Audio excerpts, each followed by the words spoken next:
നമസ്കാരം കൂട്ടുകാരെ. 2016 പുറത്തിറങ്ങിയ ഒരു south Korean drama positive physics. രസകരമായ ആ ഡ്രാമയുടെ കഥ നമുക്കൊന്ന് കേട്ടുനോക്കിയാലോ? വിശദമായ കഥയിലേക്ക് പോകുന്നതിന് മുമ്പ് സിനിമാ കഥകൾ കേൾക്കാൻ ഇഷ്ടപ്പെടുന്ന പുതിയ കൂട്ടുകാരുണ്ടെങ്കിൽ നമ്മുടെ ചാനൽ ഒന്ന് സബ്സ്ക്രൈബ് ചെയ്യുമല്ലോ. കൂട്ടുകാർക്ക് ഷെയർ ചെയ്ത് കൊടുക്കുകയും കമന്റ് ചെയ്യുകയും ലൈക്ക് ചെയ്യുകയും ചെയ്യൂ. നമുക്ക് നേരെ കഥയിലേക്ക് കടക്കാം. കഥ ആരംഭിക്കുന്നത് ഒരു ഫാമിലിയെ പരിചയപ്പെടുത്തിക്കൊണ്ടാണ്.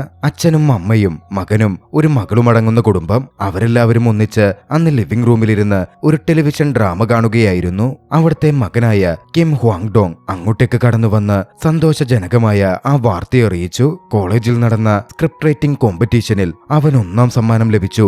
അധികം വൈകാതെ അതൊരു സിനിമയായി മാറും എന്നായിരുന്നു അത്. ഹ്വാങ് ഡോങ് കോളേജിൽ ഫിലിംസിൽ മേജർ ചെയ്യുകയാണ്. കോമ്പറ്റീഷനിൽ വിജയിച്ചതുകൊണ്ട് തന്നെ അവൻ ഒരുപാട് സന്തോഷവാനായി കാണപ്പെട്ടിരുന്നു. ഒരു സിനിമ ഡയറക്ടർ ആവുക എന്നത് അവന്റെ നീണ്ട നാളത്തെ സ്വപ്നമാണ്. പ്രൊഡ്യൂസറെ കണ്ടെത്തേണ്ട കാര്യമില്ല. Hwang Dong സ്കോളർഷിപ്പിന് അർഹനാണ്. സ്കോളർഷിപ്പുള്ള വിദ്യാർത്ഥികളുടെ ആദ്യ സിനിമ നിർമ്മിക്കുന്നത് അവരുടെ കോളേജ് തന്നെയായിരിക്കും. പോരാത്തതിന് അവന്റെ സ്ക്രിപ്റ്റ് പ്രൈസ് വിന്നിംഗ് നേടിയതുമാണല്ലോ. അതുകൊണ്ട് കോളേജ് തന്നെ പ്രൊഡ്യൂസ് ചെയ്യും എന്ന കാര്യത്തിൽ അവന് സംശയമുണ്ടായിരുന്നില്ല.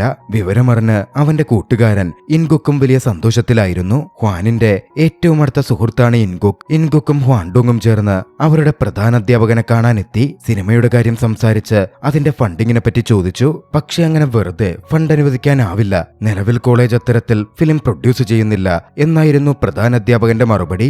അതോടെ ഹ്വാങ് ഡോങ്ങും ഇൻഗുക്കും നിരാശരായി. പിന്നാലെ പ്രധാന അധ്യാപകൻ പറഞ്ഞു, അറിയപ്പെടുന്ന ഏതെങ്കിലും പോപ്പുലർ ആക്ട്രസോ ആക്ടറോ നിങ്ങളുടെ ഫിലിമിലുണ്ടെങ്കിൽ ഫണ്ട് അനുവദിക്കുന്ന കാര്യം പരിഗണിക്കാം എന്നായിരുന്നു അദ്ദേഹം പറഞ്ഞത്. കോളേജിലെ ബോർഡ് മെമ്പേഴ്സുമായി സംസാരിക്കണമെന്നും അതിനാദ്യം നിങ്ങൾ അത്തരത്തിലൊരാളെ കണ്ടെത്തി കൊണ്ടുവരാനും പ്രധാന അധ്യാപകൻ ആവശ്യപ്പെടുന്നുണ്ടായിരുന്നു. കൂട്ടത്തിൽ അദ്ദേഹം ഒരു സജഷനും വെച്ചു. അവരുടെ കോളേജിൽ തന്നെ പഠിച്ച ബാങ് ഹേജുങ് എന്ന് പറയുന്ന വിദ്യാർത്ഥിനിയുണ്ട്. പോപ്പുലർ ആക്ട്രസും മോഡലും ഒക്കെയായിരുന്നു. നിലവിലൊരു വിവാദത്തിൽപ്പെട്ട് കുറച്ച് പ്രശ്നത്തിലാണ്. ഹേജുങ്ങിനെ നിന്റെ സിനിമയിലേക്ക് റിക്രൂട്ട് ചെയ്യാൻ പറ്റുമോ എന്ന് നോക്കൂ എന്നായിരുന്നു അധ്യാപകന്റെ സജഷൻ. പക്ഷേ ഇൻഗുക്ക് പറഞ്ഞു, ഹേജുങ്ങിന്റെ ഇമേജ് ഇപ്പൊ മോശമാണ്. സോഷ്യൽ മീഡിയയിൽ കുറച്ച് പ്രശ്നങ്ങളും വിവാദങ്ങളും ഒക്കെ ഉണ്ടായതിൽ പിന്നെ ഹേജുങ്ങിന്റെ ഇമേജ് നല്ല രീതിയിൽ വീക്കായി പോയിരുന്നു. നിലവിൽ ഹേജുങ് മൊത്തത്തിൽ എന്റർടൈൻമെന്റ് ഫീൽഡിൽ നിന്ന് മാറി നിൽക്കുകയാണ്.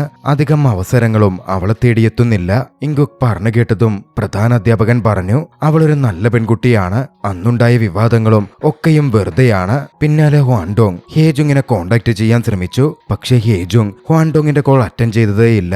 അതിനോടകം തന്നെ ഹേജുങ് എന്തായാലും തന്നോട് സംസാരിക്കാനേ പോകുന്നില്ല എന്ന തരത്തിലൊരു വിശ്വാസം, ഒരു തോന്നൽ ഹ്വാങ് ഡോങ്ങിനുണ്ടായിരുന്നു. അതിനു പിന്നിൽ ഒരു കാരണവുമുണ്ട്. ഹേജുങ് യഥാർത്ഥത്തിൽ ഹ്വാങ് ഡോങ്ങിന്റെ മുൻകാല കാമുകിയായിരുന്നു.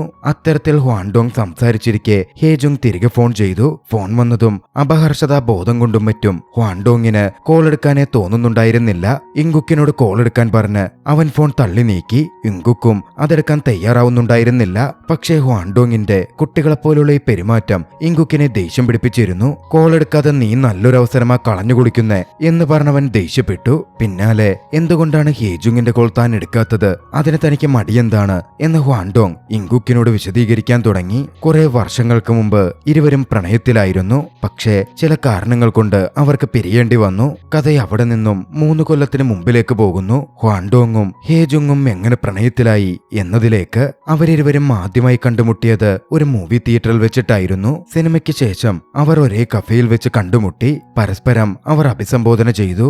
എന്നെ എങ്ങനെ അറിയാം എന്ന ഹേജുങ്ങിന്റെ ചോദ്യത്തിന് ക്യാമ്പസിലെ ഏറ്റവും അറിയപ്പെടുന്നതും പോപ്പുലറുമായ പെൺകുട്ടിയാണല്ലോ നിങ്ങളെ എങ്ങനെ അറിയാതിരിക്കും എന്നായിരുന്നു അവന്റെ മറുപടി. ഹ്വാങ് ഡോങ്ങിന്റെ ആ പറച്ചിൽ ഹേജുങ്ങിന് ഇഷ്ടപ്പെട്ടിരുന്നു. പിന്നാലെ ഹ്വാങ് ഡോങ് തന്റെ ജൂനിയർ പയ്യനാണ് എന്ന് ഹേജുങ്ങും മനസ്സിലാക്കി.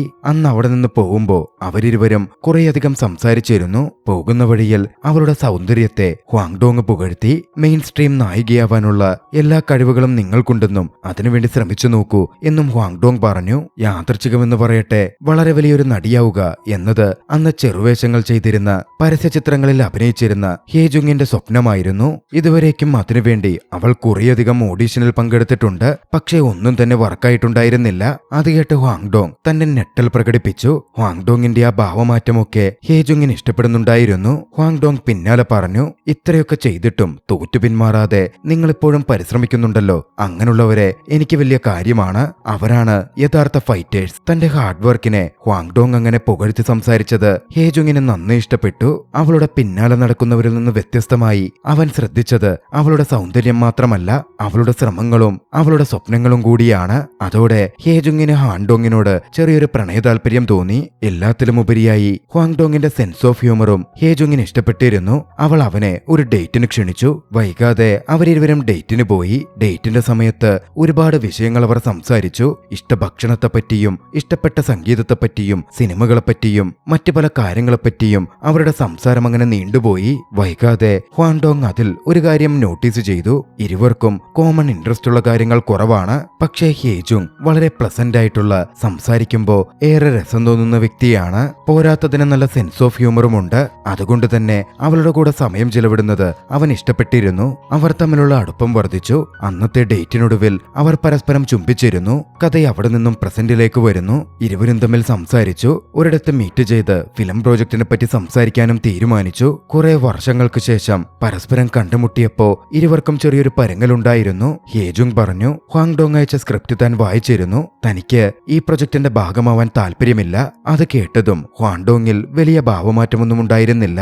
ഈയൊരു റിജക്ഷൻ അവൻ നേരത്തെ എക്സ്പെക്ട് ചെയ്തതായിരുന്നു. എന്നിരുന്നാലും ഒരു വിഷമം അവന്റെ ഉള്ളിൽ തോന്നിയിരുന്നു. പക്ഷേ ഹ്വാങ്ഡോങ്ങിന്റെ മുഖം മാറിയതും ഈ ഒരു ഫിലിം പ്രൊജക്ട് അവൻ എത്രത്തോളം ഇമ്പോർട്ടന്റ് ആണ്, അതിനുവേണ്ടി അവൻ ഇറങ്ങി തന്റെ അടുത്ത് ചോദിക്കാൻ വരെ വന്നല്ലോ എന്നത് ആലോചിച്ചപ്പോ അവൾ മനസ്സ് മാറ്റി. നല്ലൊരു നടിയെ കിട്ടിയില്ലെങ്കിൽ അവന്റെ പ്രൊജക്ട് ഓണയാവില്ല എന്നവൾ മനസ്സിലാക്കിയിരുന്നു. അവൾ കോൺട്രാക്ട് സൈൻ ചെയ്യാൻ തയ്യാറായി. പിന്നാലെ കോൺട്രാക്റ്റിൽ സൈൻ ചെയ്ത് അവൾ പോവാനിറങ്ങി. പക്ഷെ അപ്രതീക്ഷിതമായി ഹ്വാങ്ഡോങ് ആ കോൺട്രാക്ട് കീറിക്കളഞ്ഞു. അവൻ പറഞ്ഞു, നീ അക്സെപ്റ്റ് ചെയ്യില്ല എന്നുറപ്പിച്ചു വന്നതുകൊണ്ട് ഒരു വാല്യൂം ഇല്ലാത്തൊരു കോൺട്രാക്റ്റാണ് താൻ കൊണ്ടുവന്നത്. അതിൽ നിന്റെ റെമ്യൂണറേഷനോ മറ്റു വിവരങ്ങളോ ഒന്നും എഴുതിയിട്ടുണ്ടായിരുന്നില്ല.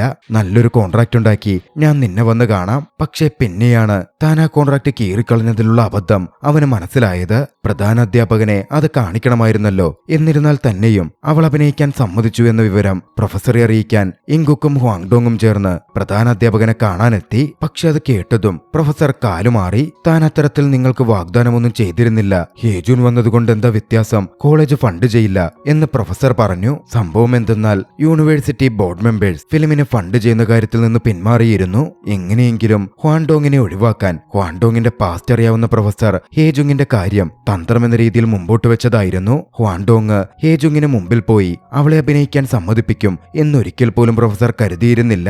ഇനി എന്തു ചെയ്യും എന്ന കാര്യത്തിൽ ഹ്വാങ്ഡോങ് കുഴങ്ങി നിന്നു. എന്തായാലും ഇപ്പോൾ നായികയുണ്ട്, അറിയപ്പെടുന്ന നായിക. എങ്ങനെയും ഫണ്ടുണ്ടാക്കിയാൽ പടം ചിത്രീകരിക്കാൻ പറ്റും. ആദ്യഘട്ടത്തിൽ അവൻ സഹായത്തിനായി തന്റെ അച്ഛന്റെയും അമ്മയുടെയും അടുത്തെത്തി. തന്റെ ഫിലിം പ്രൊജക്ടിന്റെ സ്വപ്നത്തിന്റെ കാര്യം പറഞ്ഞ് അച്ഛനും അമ്മയിൽ നിന്നും അവൻ പണം ചോദിച്ചു. പക്ഷേ നീയിപ്പോ വലിയൊരു ഡയറക്ടർ ആയില്ലെങ്കിലും ഞങ്ങൾക്ക് കുഴപ്പമൊന്നുമില്ല, തങ്ങളുടെ എടുക്കാൻ പണവുമില്ല എന്ന് പറഞ്ഞ് അവരവനെ പറഞ്ഞു വിടുകയായിരുന്നു ചെയ്തത്. എല്ലാത്തിലുമുപരിയായി അവരുടെ പക്കൽ ഒരുപാട് പണവും ഉണ്ടായിരുന്നില്ല. തന്റെ പാരന്റ്സ് തന്റെ ആ ഒരു അവസ്ഥയിൽ തന്നെ സഹായിക്കാത്തതിൽ ഹ്വാങ്ഡോങ്ങിന് ദേഷ്യം തോന്നി. എന്ത് ചെയ്യുമെന്നറിയാതെ അവൻ മുറിയിൽ വന്നു കിടന്നു. പിന്നാലെയാണ് അവന്റെ അച്ഛൻ അവന്റെ മുറിയിലേക്ക് വന്നത്. ഹ്വാങ്ഡോങ്ങിന് അച്ഛൻ തന്റെ ATM കാർഡ് കൊടുത്തു. ഈ പണം നീ എനിക്ക് തിരിച്ചു തരും എന്നുറപ്പ് പറയണം. മാത്രമല്ല ഇതമ്മയോട് പറയുകയും ചെയ്യരുത് എന്ന് പറഞ്ഞ് അദ്ദേഹം അവിടെ നിന്ന് പോയി. തന്റെ അച്ഛൻ തന്നെ അങ്ങനെ സഹായിക്കുന്നത് മനസ്സിലാക്കിയതും അവന്റെ കണ്ണുകൾ നിറഞ്ഞിരുന്നു. അടുത്ത ദിവസം തന്നെ അച്ഛന്റെ ബാങ്കിൽ പോയി അവർ എത്ര ബാലൻസ് ഉണ്ടെന്ന് നോക്കി. പക്ഷേ അതൊന്നും ഫിലിം പ്രൊഡക്ഷൻ ചെലവിന് മൊത്തത്തിൽ തികയുമായിരുന്നില്ല. കുറച്ചധികം പണം കൂടി വേണം. അതോടെ ഹ്വാൻഡോങ് ഓരോരോ ജോലികളിൽ ഏർപ്പെട്ട് പണം സ്വരൂപിക്കാൻ ആരംഭിച്ചു. ഒടുവിൽ ഷൂട്ടിംഗ് തുടങ്ങാൻ ആവശ്യമായ പണമായതും അവൻ വീണ്ടും ഹേജുങ്ങിനെ ചെന്നു കണ്ടു. ഇത്തവണ നല്ലൊരു കോൺട്രാക്റ്റുമായിട്ടായിരുന്നു ചെന്നു കണ്ടത്. അതിലെ തുകയോ ഒന്നും നോക്കാതെ ഹേജുങ് ആ കോൺട്രാക്റ്റിന് സമ്മതിക്കുകയാണ്. ഹ്വാൻഡോങ് രക്ഷപ്പെടുന്നത് കാണാൻ അവൾ ആഗ്രഹിച്ചിരുന്നു. തന്നോട് അത്രയും സ്നേഹത്തിൽ ഹേജുങ് ഇടപെട്ടത് കണ്ടതും ഹ്വാൻഡോങ്ങിന് സമാധാനവും സന്തോഷവും തോന്നി. അവളെ നല്ലൊരു മീലിനായി അവൻ ക്ഷണിച്ചു. അവർ പോയത് പണ്ടവർ ഡേറ്റ് ചെയ്യുന്ന സമയത്ത് എപ്പോഴും പോയിരുന്ന റെസ്റ്റോറന്റിലേക്കായിരുന്നു. അന്ന് അവിടെ ഭക്ഷണം കഴിച്ചിരുന്ന് സംസാരിക്കുമ്പോൾ അതുവരെ നടന്ന എല്ലാ കാര്യങ്ങളെപ്പറ്റിയും അവർ മനസ്സ് തുറന്ന് സംസാരിച്ചു. അവർക്കിടയിലെ പിണക്കങ്ങളും മറ്റും ഉരുകിയില്ലാതാവുകയായിരുന്നു. അവർക്കിടയിൽ ഒരു ചുംബനം സംഭവിക്കുന്ന ഘട്ടത്തിലേക്ക് വരെ കടന്നു. പക്ഷെ പെട്ടെന്ന് അവർ അതിൽ നിന്ന് പിന്മാറി. അങ്ങനെ ഹേജുങ് പ്രൊജക്റ്റിലേക്ക് വന്നതോടെ ഫണ്ടും അറേഞ്ച് ആയതോടെ പ്രൊജക്ടിന്റെ അടുത്ത ഘട്ടങ്ങളിലേക്ക് ഹ്വാങ് ഡോങ് കടക്കുകയാണ്. ഫിലിം ക്രൂവിനെ വിളിച്ച് അവനൊരു മീറ്റിംഗ് വെച്ചു. കൂട്ടത്തിൽ അവന്റെ സഹോദരിയും ഉണ്ടായിരുന്നു. ഹാൻജു എന്നായിരുന്നു സഹോദരിയുടെ പേര്. നാർക്കോലെപ്സി എന്ന് വിളിക്കപ്പെടുന്ന ഒരു പ്രത്യേകതരം കണ്ടീഷൻ അവർക്കുണ്ട്. അതുകൊണ്ട് പകൽ ക്ഷീണിതയായി കാണപ്പെടുകയും ഉറക്കം തൂങ്ങുകയുമൊക്കെ അവൾ ചെയ്യും. സ്യുങ്ബോ എന്ന് പേരുള്ള കൂട്ടുകാരൻ കൂടിയായ ക്യാമറമാനെയായിരുന്നു ഹ്വാങ് ഡോങ് റിക്രൂട്ട് ചെയ്തത്. അവന്റെ കൈക്ക് അടുത്ത് പരിക്കേറ്റിരുന്നു. പക്ഷെ മീറ്റിംഗിൽ അവരുടെ സംസാരവും പെരുമാറ്റവും ഒക്കെ ശ്രദ്ധിച്ചപ്പോ ഇവരെ വെച്ച് ഈ പ്രൊജക്ട് മുമ്പോട്ട് പോകുമോ എന്ന കാര്യത്തിൽ ഹ്വാങ് ഡോങ്ങിന് സംശയം തോന്നിയിരുന്നു. പിന്നാലെ ഹേജുങ് ഒരു കാര്യം ചോദിച്ചു. മെയിൻ ക്യാരക്ടർ അവതരിപ്പിക്കുന്നത് ഹേജുങ് ആണ്. പക്ഷേ ഇമ്പോർട്ടന്റ് റോളിൽ ഹേജുങ്ങിന്റെ ഒരു അനിയത്തി ക്യാരക്ടർ കൂടിയുണ്ട്. അതാരഭിനയിക്കും? ആ സമയം അവിടെ ഉണ്ടായിരുന്ന പ്രധാന അധ്യാപകൻ തന്റെ സജഷൻ പറഞ്ഞു. മീയങ് എന്ന് പേരുള്ള ഒരു ജൂനിയർ സ്റ്റുഡന്റ് ഉണ്ട്. അവളെ അഭിനയിപ്പിച്ചാൽ നന്നായിരിക്കും. വൈകാതെ മീയങ് അങ്ങോട്ടേക്ക് വന്നു. പക്ഷേ മീയങ് അവരുടെ എക്സ്പെക്ടേഷൻ പോലായിരുന്നില്ല ഉണ്ടായിരുന്നത്. അല്പം തടിച്ച പ്രകൃതമൊക്കെയുള്ള ഒരു പെൺകുട്ടിയായിരുന്നു. മാത്രമല്ല അവളെ കണ്ടാൽ ഹേജുങ്ങിനേക്കാൾ പ്രായവും തോന്നിക്കും. പോരാത്തതിന് വോക്കൽ കോഡ് ഡിസോർഡേഴ്സ് കൊണ്ട് അവളുടെ ശബ്ദത്തിലും കുറച്ച് പ്രശ്നമുണ്ട്. ഘനഗാംഭീര്യമുള്ള ശബ്ദമായിരുന്നു അവളുടേത്. ഒന്നും നല്ല രീതിയിൽ പോകുന്നില്ല. ഹ്വാങ് ഡോങ് ആകെ നിരാശനായി തുടങ്ങി. സിനിമ ഷൂട്ടിംഗ് സ്റ്റാർട്ട് ചെയ്യുന്നതിന് മുമ്പേ ശുഭാപ്തി വിശ്വാസമൊക്കെ പോയ പോലായിരുന്നു അവൻ പെരുമാറിയിരുന്നത്. പക്ഷേ ഇങ്കുക്ക് അവനെ എപ്പോഴും മോട്ടിവേറ്റ് ചെയ്തുകൊണ്ടിരുന്നു. നമ്മൾ ഒരുപാട് കഷ്ടപ്പെട്ടുണ്ടാക്കിയ പണമാണ് ഈ സിനിമയ്ക്ക് വേണ്ടി ചിലവാക്കാൻ പോകുന്നത്. നമ്മൾ നമ്മുടെ പരമാവധി ചെയ്യണം. ബാക്കിയൊക്കെ വരുന്ന പോലെ വരട്ടെ, അവൻ പറഞ്ഞു. പക്ഷേ ഒന്നിലും തൃപ്തിയില്ലായ്മ വരുന്നതുകൊണ്ട് ഈ ഫിലിം പ്രൊജക്റ്റുമായി മുമ്പോട്ട് പോകണോ വേണ്ടയോ എന്ന കാര്യത്തിൽ അവൻ കൂടുതൽ കൺഫ്യൂസ്ഡ് ആവുന്നുണ്ടായിരുന്നു. അടുത്തൊരു ദിവസം പ്രീ ഷൂട്ടിംഗ് മീറ്റിംഗിനായി ഹേജുങ്ങും മറ്റുള്ളവരും ഒന്ന് ചേർന്നപ്പോ ഹ്വാങ് ഡോങ് അങ്ങോട്ടേക്ക് വന്നിരുന്നില്ല.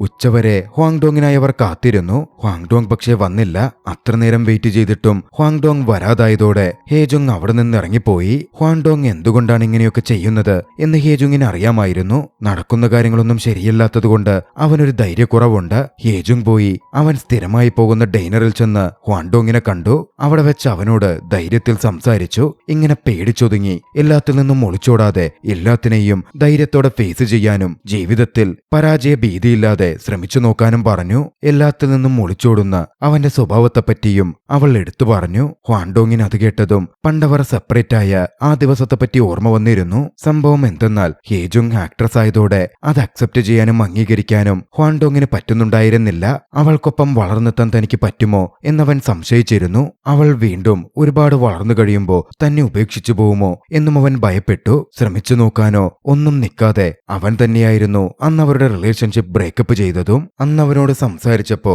ഹേജുങ് ഒരു കാര്യം പരോക്ഷമായി പറഞ്ഞു. താൻ ഇപ്പോഴും അവനെ പ്രണയിക്കുന്നുണ്ട് എന്നതായിരുന്നു അത്. അവളന്ന് അവനെ മോട്ടിവേറ്റ് ചെയ്ത് സംസാരിച്ചു. ഫിലിം പ്രൊജക്ട് നല്ല രീതിയിൽ നടക്കുമെന്നും ധൈര്യത്തോടെ മുമ്പോട്ട് പോവാനും എല്ലാ ഭാരവും ഒറ്റയ്ക്ക് തലയിലെടുക്കേണ്ട കാര്യമില്ല, നമ്മളൊരു ടീമാണ് എന്നുമൊക്കെ അവൾ പറഞ്ഞിരുന്നു. ഒരു ഫിലിമിനെ സംബന്ധിച്ചിടത്തോളം ടീം വർക്കാണ് ഇമ്പോർട്ടന്റ് ആയിട്ടുള്ളത് എന്നും അവൾ കൂട്ടിച്ചേർത്തു. അധികം വൈകാതെ ഇൻഗുക്കും മറ്റ് ഫിലിം ക്രൂ മെമ്പേഴ്സും അതേ ഡൈനറിലേക്ക് എത്തിച്ചേർന്നിരുന്നു. അവരൊന്നിച്ച് അവിടെ വെച്ച് മീറ്റിംഗ് നടത്താൻ തുടങ്ങി. ഭീതിയിലായിരുന്ന ഹ്വാങ് ഡോങ്ങിനെ സപ്പോർട്ട് ചെയ്ത് അവന്റെ കൂടെ നിന്ന് അവനോട് സോളിഡാരിറ്റി പ്രഖ്യാപിച്ച് എല്ലാ അർത്ഥത്തിലും അവനെ മോട്ടിവേറ്റ് ചെയ്തെടുക്കാൻ ഒന്നിച്ച കൂട്ടുകാർ ശ്രമിക്കുന്നുണ്ടായിരുന്നു. അധികം വൈകാതെ ഫിലിം പ്രോജക്റ്റ് ആരംഭിച്ചു. അവർ ഷൂട്ടിംഗ് തുടങ്ങി. ഹ്വാങ് ഡോങ്ങിനെ അസിസ്റ്റ് ചെയ്യാൻ അവന്റെ സഹോദരി ഹാൻജു ഉണ്ടായിരുന്നു. പ്രൊഫസർ കോളേജ് ജൂനിയർ സ്റ്റുഡൻസിനെ സഹായത്തിനായി ഹ്വാങ് ഡോങ്ങിന് എത്തിച്ചു കൊടുക്കുകയും ചെയ്തു. പൂർണ്ണമായും റീകവർ ചെയ്തില്ലെങ്കിലും സ്യുങ്ബോ ക്യാമറ വർക്കുകൾ നന്നായി ചെയ്തു.